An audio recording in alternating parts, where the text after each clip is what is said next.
Standard we have been working on is add and subtract multi-digit numbers with decimals to the thousandths, and we're going to be using a standard algorithm.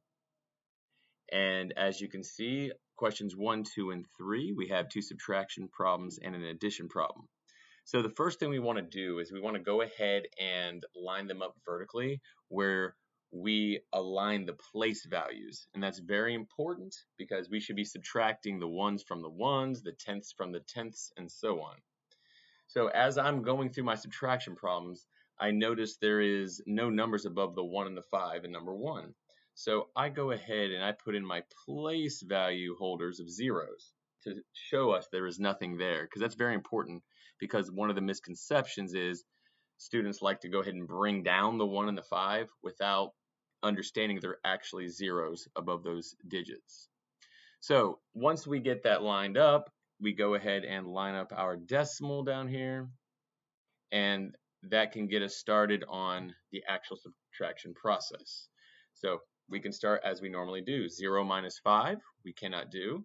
So I'm going to go to my neighbor here who doesn't have any. So I'm going to keep going across. And so I'm going to regroup from, instead of 0, I'm going to group from the 10.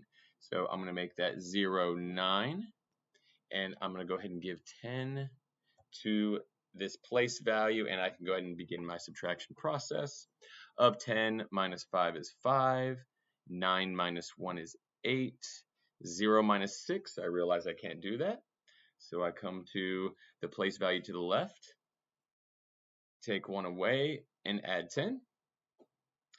10 minus 6 is 4, 4 minus 2 is 2, and 1 minus 1 is 0.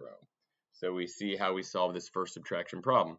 And once again, as we get to question 2, we're going to notice that there is not a number above the 2 in the hundredths place. So I'm going to go ahead and put a 0 there as a place value holder so I can see there is nothing there. Then I can begin subtracting. 0 minus 2, I can't do it, so I go to my neighbor. I cross it out, it becomes a 6, and this 0 becomes a 10. 10 minus 2 is 8. 6 minus 5 is 1. I can go ahead and line up my decimal and then go to 2 minus 3, which I can't do that. So I go ahead and regroup. 2 becomes a 12. Finish off my subtraction, and I have my answer. And we do the same strategy with addition.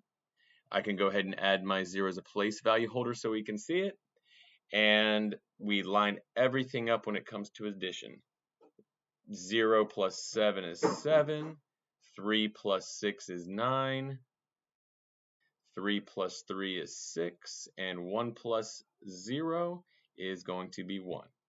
So as you can see, when we add and subtract decimals, the most important thing is to line up our place values and make sure we subtract correctly.